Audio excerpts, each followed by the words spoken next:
Itu tadi hukum kontrapositif. Kemudian ada hukum kontrapositif dan implikasi ya. Kemudian ada hukum biimplikasi. Nah, hukum biimplikasi ini ketika kita punya soal biimplikasi, gimana penyelesaiannya? Mau menggunakan hukum-hukum yang lain nih. Tapi kan hukum-hukum yang lain dalam bentuk atau sama tanda dan, operator dan. Maka ini kita ubah dulu. Hukum biimplikasi ini menjadi jika P maka Q dan jika Q maka P.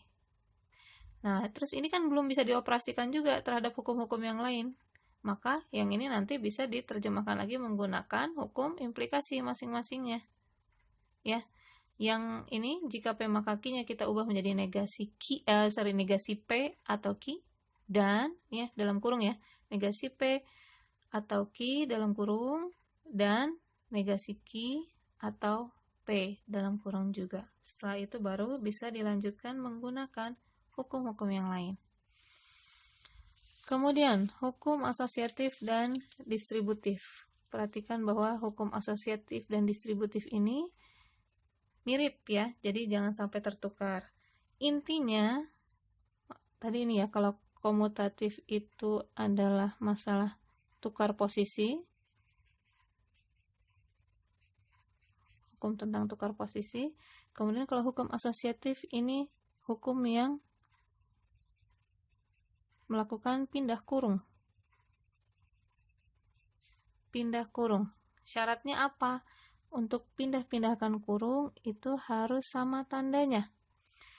Ini ya, awalnya kurungnya ada di P atau Q, di luarnya ada atau lagi. Nah, ini kurung yang P atau Q ini bisa pindah ke yang belakang, Q atau R. Kenapa? Karena tandanya sama, sama-sama atau.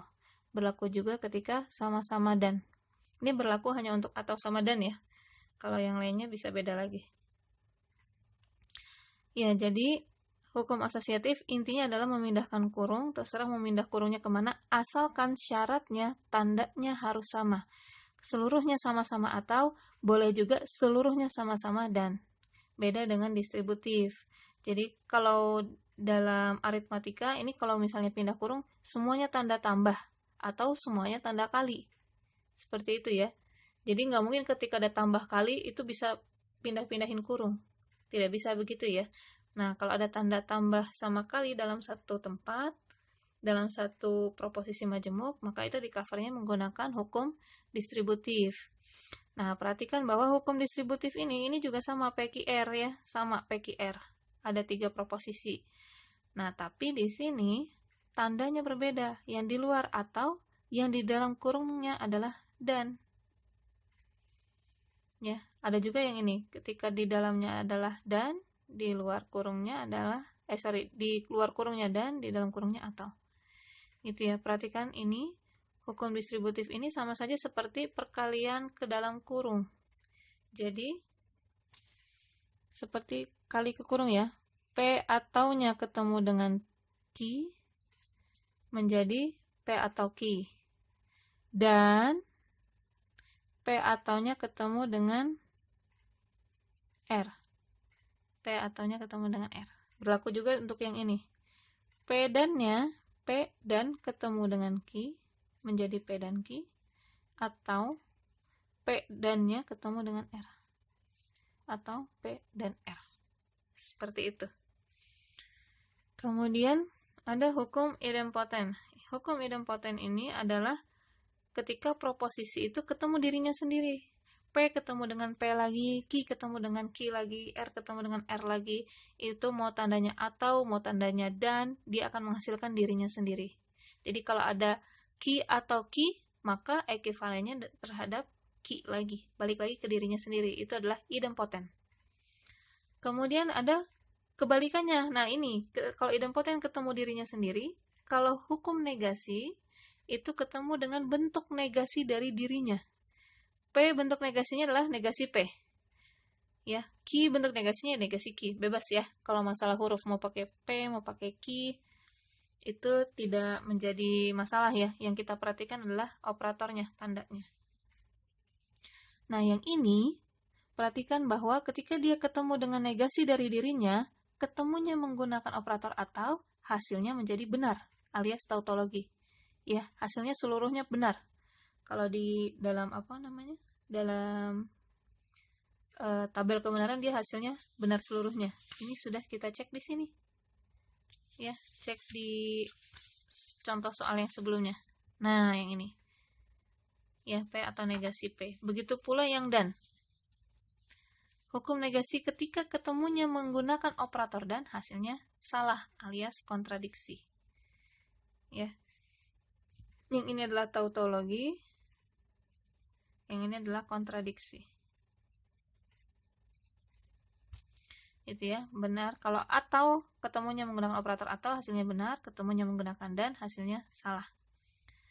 Lanjut ke hukum absorpsi. Hukum absorpsi ini kalau kita lihat, perhatikan bahwa dia mirip dengan hukum distributif. Tandanya ada atau di luar, ada dan di dalam.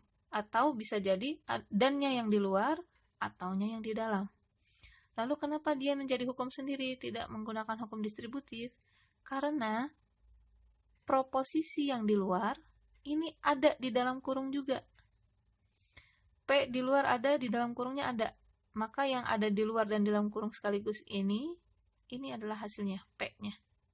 Begitu pula juga dengan ini, ya. Ini hanya tanda saja bedanya ya. Yang jelas tandanya beda, maka bisa menggunakan hukum distributif, tapi lebih ringkasnya karena ini yang di luar dan di dalamnya sama, maka itu adalah hasilnya. Sedangkan kalau yang tadi hukum distributif kan beda ya, nggak ada yang sama ya. Di luar ada P, di dalam kurung tidak ada P.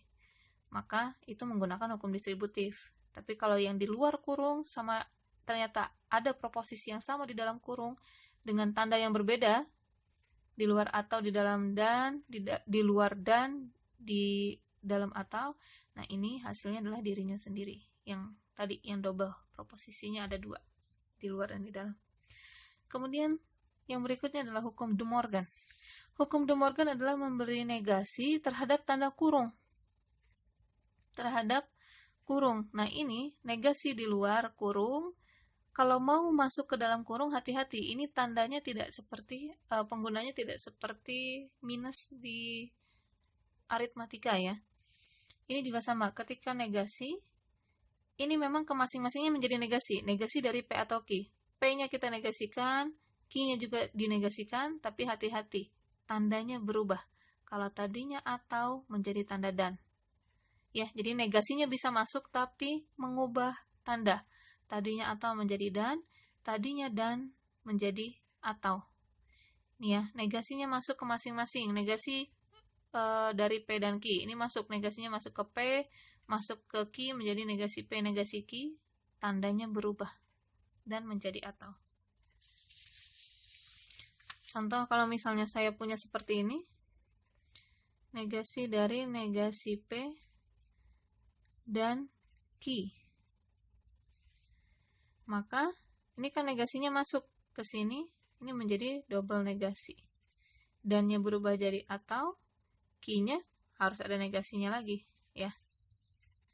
Maka hasilnya adalah, karena ini double negasi, menjadi P atau negasi Q.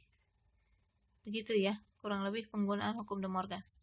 Terakhir, hukum ke-12 adalah hukum identitas. Hukum-hukum ini nggak harus kalian hafal ya, karena kalau nanti ujian pun bisa kalian akses masing-masing ya.